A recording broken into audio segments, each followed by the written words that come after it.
हाँ तो नमस्कार दोस्तों।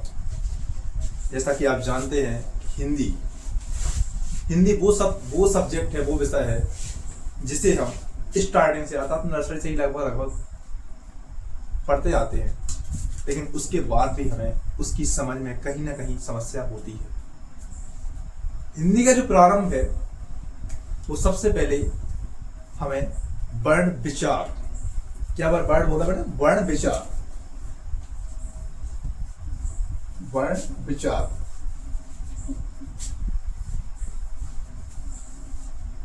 अर्थात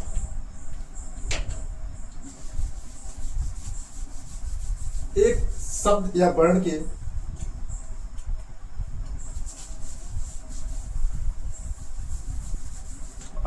एक शब्द या वर्ण से के बारे में हमारा क्या विचार है, उससे स्टार्ट होता है। वो वर्ण विचार से होती है स्टार्ट वर्णमाला। वर्णमाला अब देखते हैं वर्ण विचार को। सबसे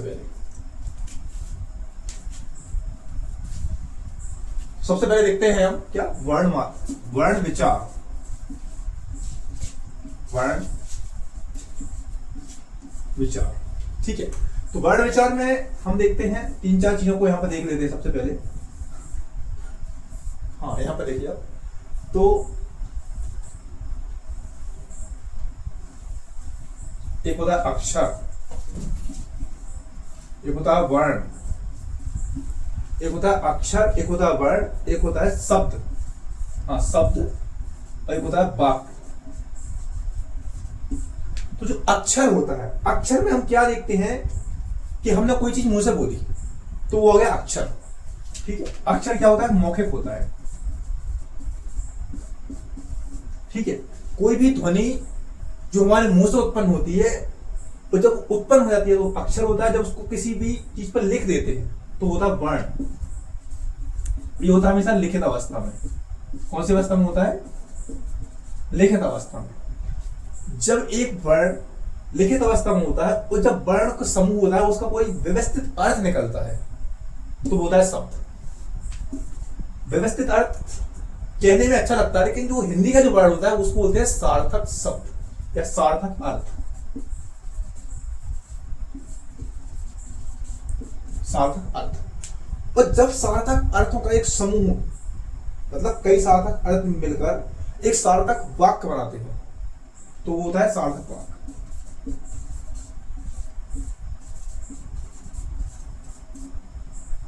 तो ये तो समझ गए होंगे आप वर्ण विचार, ठीक है।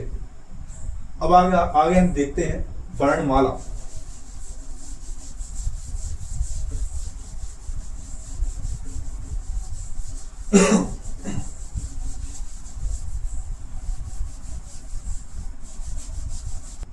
तो आपने देख लिया वर्ण विचार, अब हम देखते हैं वर्णमाला। वर्णमाला बहुत बार सुना है, बचपन से ही सुना है। एक होता है राम नाम की माला, एक होता है वर्णमाला। कहते हैं ना कि 108 बार माला, ऐसा कुछ बोलते हैं। तो 108 बार माला। तो माला में क्या होता है? माला में किसी चीज का व्यवस्थित क्रम होता है। तो गिनती है, वैसा तो नहीं है कि 51 के बाद आप 58 कर दो सीधा, भाई 51 के बाद 52 ही आएगा ना, ठीक है। तो वर्णों की माला, वर्णों का एक व्यवस्थित क्रम जो होता है उसे हम बोलते हैं वर्णमाला। क्या होता है? वर्णों का व्यवस्थित क्रम, वर्णमाला।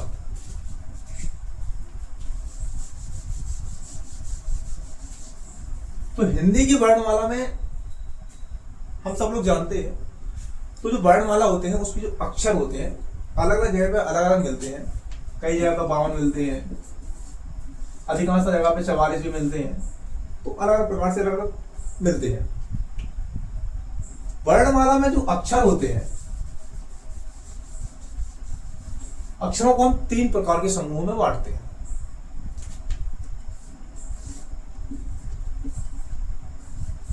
एक होता है स्वर, एक होता है व्यंजन, और तीसरा कौन सा होता है बताइए आपको? तीसरा होता है आयोगवार।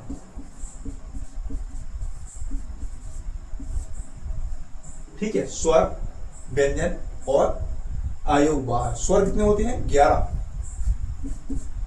और व्यंजन 33 और आयोग बाह्य होते हैं 2। भाई स्वर तो सबको पता है, व्यंजन सबको पता है, लेकिन कहीं ना कहीं बहुत सारे लोग ने ये आयोग बाह्य एक नया वर्ड है, सुना होगा शायद, हो सकता है सुना हो, लेकिन लगता तो नहीं है। तो आयोग बाह्य क्या होता है कि कोई भी एक ऐसा योग, वर्णों का एक ऐसा योग जो ना तो स्वर होता है ना व्यंजन होता है, वो आयोग बाह्य कहलाता है। तो आयोग बाह्य के अंतर्गत क्या होती है? 2 चीजें आती है, 2 लिखी भी तो है, तो 2 कौन सी आती हैं? एक आता है अनुस्वर और दूसरा आता है विसर्ग। विसर्ग का इस्तेमाल हिंदी में अक्सर कम देखने को मिलता है, ना के बराबर देखने को मिलता है, ये चिन्ह होता है ऐसा। वो अनुस्वर होता है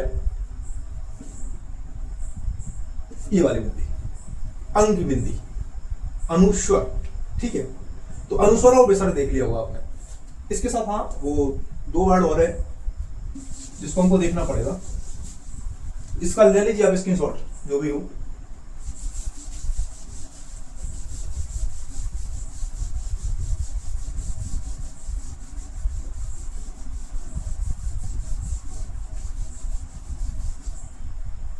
तो अनुस्वर दिखाई नहीं दिया होगा आपको लोगों को। अनुस्वर, आयोग बाह्य और एक वर्ड और होता है अनुनासिक।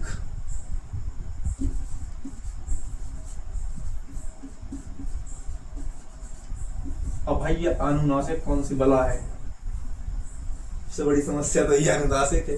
तो अनुनासिक वो होता है जिसको बोलते वक्त हमको कंठ और नाक, ये होता है ना गला वाला कंठ और नाक, इन दोनों के सहारे हम उसको बोलते हैं, वो होता है अनुनासिक। हाँ ठीक है, अनुनासिक। इसके अंदर जैसे हम एग्जांपल देखते हैं, उदाहरण आपने देखा होगा, तो ये अपना कंठ होता है, ठीक है।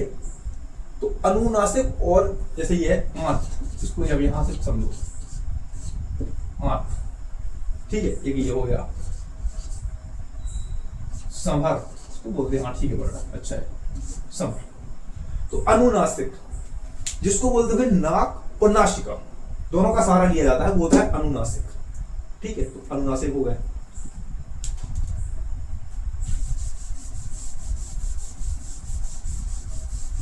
चलो भाई अनुनासिक पर चर्चा हो गई।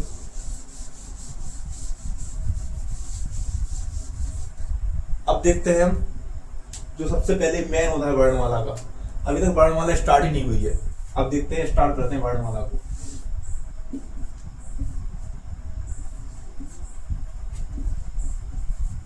स्वर, व्यंजन और आयोग बाह्य। अब दिक्कत नहीं जाएगी हमको किसी भी वर्ड को समझने में, ठीक। स्वर कितने बताए थे? 11। व्यंजन 33 और आयोग बाह्य 2, ठीक है। अब देखते हैं स्वर। तो स्वर में आता है तो छोटा, बड़ा, छोटी, बड़ी, छोटाऊ, बड़ाऊ, ऋषि, ए, आय, ओ और आओ। अब बहुत सारे लोग बोल रहे हैं भाई इसमें अंग वहा क्यों नहीं आया? तो ये आयोग बाह्य में जो आए थे 2, अनुस्वर और एक और आया था अनुस्वर, और एक 2 आया ना विसर्ग वाला, हाँ विसर्ग, वो तो वो अंग और आ वहां पे आ गए। कितने हो गए? 1 2 3 4 5 6 7 8 9 10 11, ठीक है। अब देखते हैं हम व्यंजन।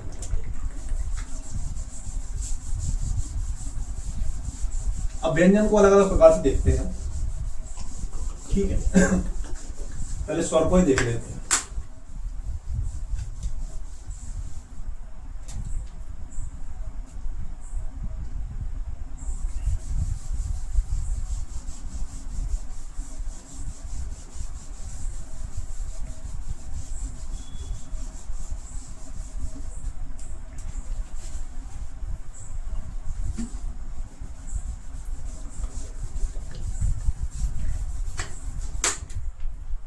स्वर के देखते हैं 4 प्रकार। स्वर के देखते हैं प्रकार। तो इसके 4 प्रकार होते हैं। स्वर के कितने प्रकार होते हैं? 4। कौन कौन से? लघु स्वर, दूसरा होता है दीर्घ स्वर, तीसरा कौन सा होगा बताओ आप लोग। पहला हो गया लघु स्वर, दूसरा होता है वो दीर्घ स्वर, तीसरा होता है संयुक्त स्वर,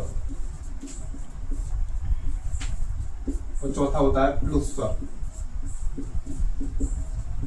आज सब थोड़े बड़े हो रहे होंगे, कोशिश करूंगा अगर एक से छोटे हो।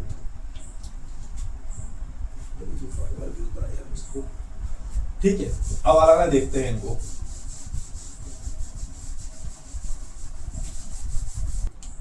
हाँ, तो जैसे देख रहे थे अब स्वर के क्या प्रकार।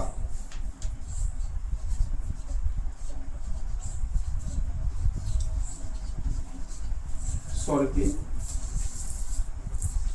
प्रकार कौन कौन से? 4 थे।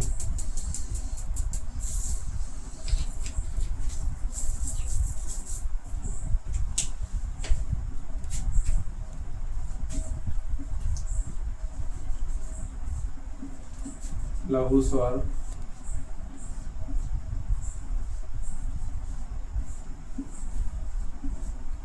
दीर्घ स्वर,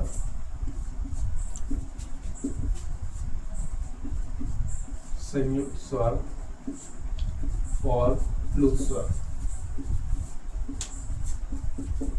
कहीं कहीं इसका नाम प्लव भी मिलता है, प्लव स्वर। ठीक है, तो लघु स्वर, लघु स्वर में क्या आएगा? छोटा, छोटी, ठीक है, छोटा ऊ। दीर्घ स्वर, दीर्घ स्वर में आएगा बड़ा, बड़ी, बड़ा ऊ। अब आता है संयुक्त स्वर। संयुक्त स्वर में आप जब आगे पढ़ोगे संधियां, तो संधियों में आते हैं आ प्लस ई बराबर ओ।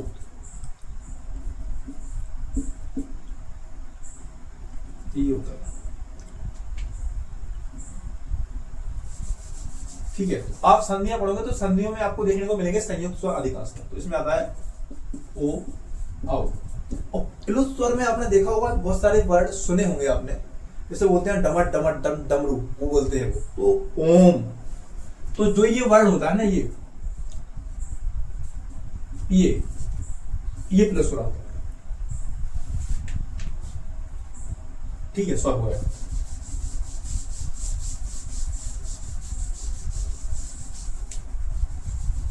अब देखते हैं हम व्यंजन।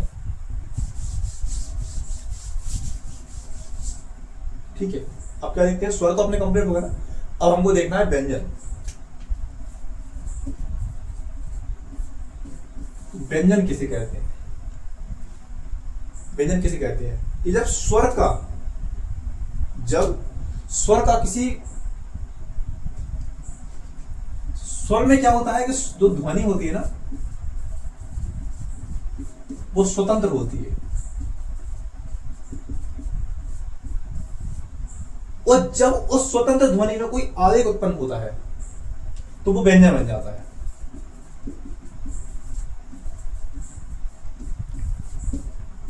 व्यंजन बन जाता है।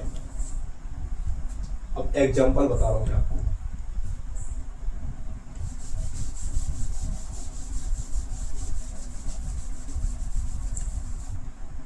ठीक है,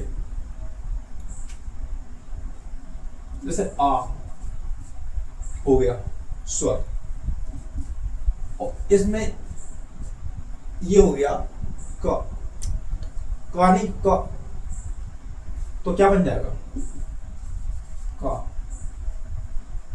ठीक है, तो स्वर में क्या होता है कि जो स्वर की ध्वनि है आ, उसमें क्या है? आवेग उत्पन्न हो गया, तब जाकर वो पूर्ण व्यंजन बन गया। ठीक है, अब देखते हैं व्यंजन के प्रकार कि व्यंजन कितने प्रकार के होते हैं। व्यंजन के प्रकार अलग अलग प्रकार से देखेंगे, लेकिन हम मोटे मोटे तौर पर देखते हैं।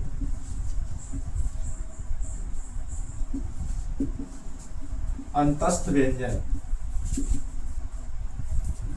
उष्ण व्यंजन, स्पर्शी व्यंजन,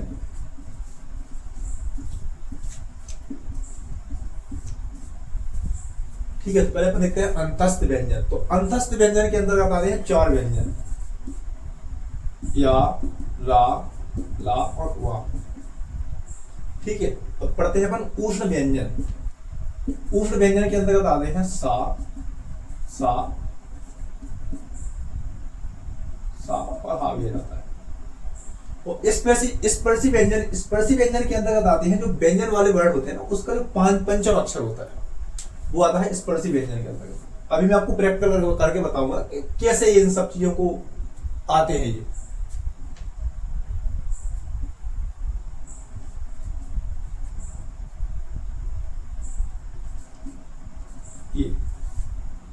ठीक है।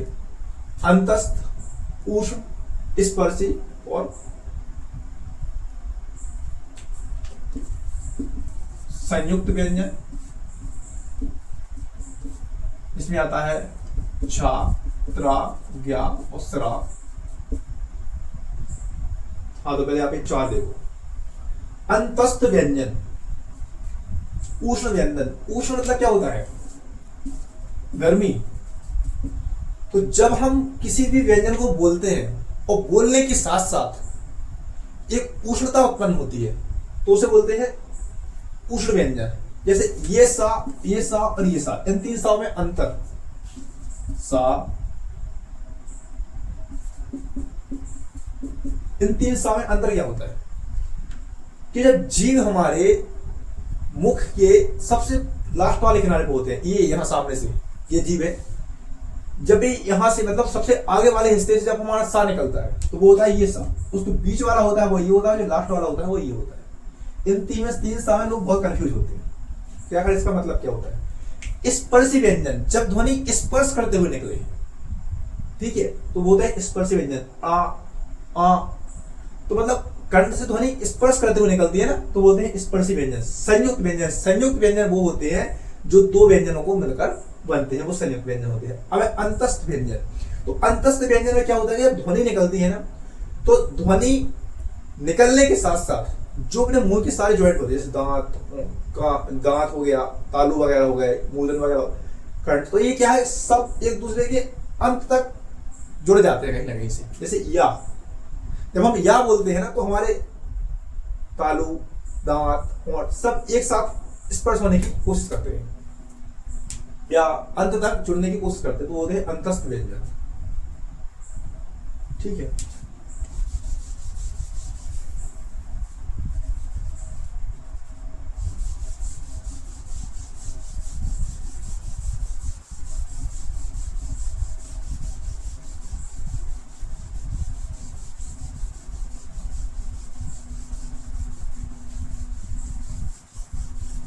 ये अपने व्यंजन के प्रकार हो गए, ठीक है। तो स्वर देख लिया अपन ने, व्यंजन देख लिया, अनुनासिक देख लिए।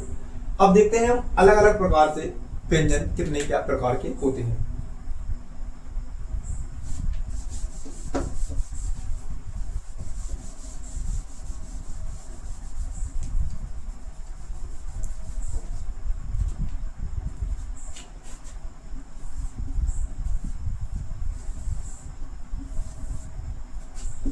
तो व्यंजन हमने देख लिया, व्यंजन के प्रकार।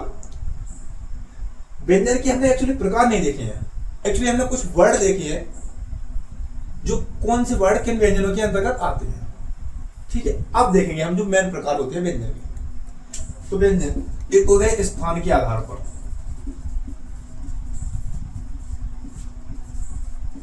ठीक है। क्या होते हैं? स्थान के आधार पर।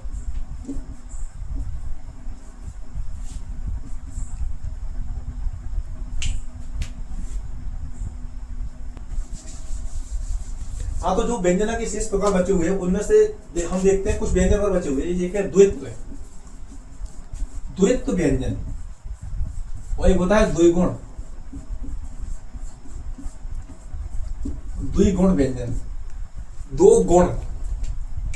समझ में आ रहा होगा ना कि हाथी के दांत खाने के कुछ और, दिखाने के कुछ और। कभी कभी मेरे को लगता है ये बेवफा व्यंजन है। क्या नाम, मतलब ये ऐसा नहीं है, लेकिन मैं अपने हिसाब से नाम दे रहा हूँ उसको, बेवफा व्यंजन। तो दिखता कुछ और है भाई, होता कुछ और है। इसमें होता है, एक होता है डा, एक होता है ढा। ठीक है। अरे भाई इसको बेवफा व्यंजन देख मत लेना, वो लिखना मत भी, इसे मैं बोल रहा हूँ समझाने के लिए ताकि याद होना रहे। तो एक होता है इसमें, क्या मैंने बताया, डा, तो एक होता है ढा। अब कभी कभी क्या होता है कि वर्ड ऐसे आते हैं कि हमको समझ में नहीं आता कि वो डा है या ढा है। ठीक है। जैसे कोई भी हो, डर, अरे डर, तो डर लिखा तो ऐसा जाता है भाई, आपको भी पता है, हमको भी पता है। अब लेकिन कोई कहीं अगर ये लिख जाए डर, तो इनको बोलने में ज्यादा समानता तो दिख ही नहीं है ना। कहाँ कहाँ लग रहा है ऐसा कि भाई ये डर है, ये डर है। ठीक है। तो ये अभी ये होता है द्वित्व व्यंजन। ठीक है। ये द्विगुण तो देख लिया होगा आपने, तो द्विगुण व्यंजन क्या होता है, द्विगुण व्यंजन। अब ये होता है द्वित्व व्यंजन। तो द्वित्व व्यंजन और द्विगुण व्यंजन में क्या अंतर होता है?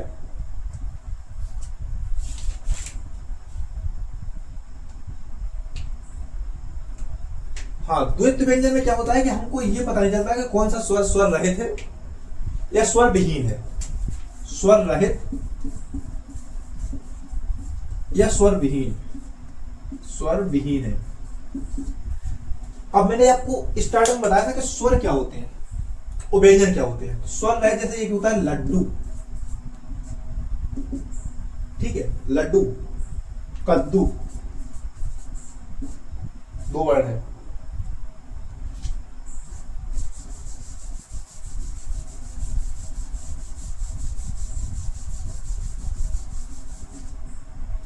हाँ, तो द्वित्व व्यंजन में मैंने आपको क्या बताया, द्वित्व व्यंजन, एक बताया लड्डू और एक बताया कद्दू। तो इनके में ये समझ में नहीं आ रहा कि इनमें वास्तविक रूप से स्वर है कि नहीं है, क्योंकि स्वर में क्या होता है कि जैसे का प्लस आ इक्वल टू का। ठीक है। अब का जो है इसमें आ का मेल है, लेकिन ये इतनी आसानी से दिखाई तो नहीं देता ना। ठीक है। तो इसी प्रकार से इनमें नहीं दिखाई देता क्योंकि ये डबल वर्ड होते हैं, इसलिए इनको द्वैत्व व्यंजन कहते हैं। तो इन्हीं वर्णों के साथ में और इन्हीं जो व्यंजन के प्रकार आज हमने सिर्फ देखे हैं, कुछ वर्ण के कौन सा वर्ण कितने प्रकार के हैं या किन वर्णों को व्यंजन के अंतर्गत रखा जाता है, तो इन्हीं के साथ आज हम अपनी क्लास समाप्त करते हैं और आगे अगली क्लास में इसकी आगे हम व्यंजनों का जो वर्गीकरण है उसको देखेंगे और वर्णमाला को समाप्त करेंगे। धन्यवाद।